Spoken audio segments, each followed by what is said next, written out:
ট্রাম্পের ফেডারেল অনুদান বন্ধের আদেশ স্থগিত করলেন আদালত।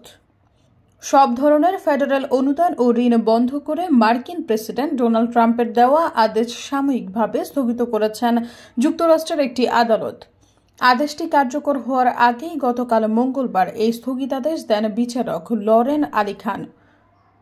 বিচারক আলী খান বলেন, ট্রাম্পের আদেশ পরবর্তী সোমবার বিকেল 5টা বা রাত 10টা পর্যন্ত বন্ধ থাকবে।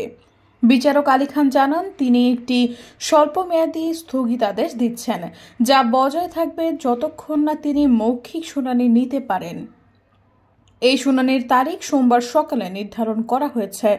এর আগে গত সোমবার মার্কিন প্রেসিডেন্ট ডোনাল্ড ট্রাম্প সব ধরনের ফেডারেল সহায়তা ও ঋণ স্থগিতের নির্দেশ দেন।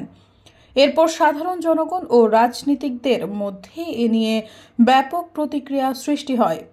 সৈয়দা ফারিয়া, সমযোগ।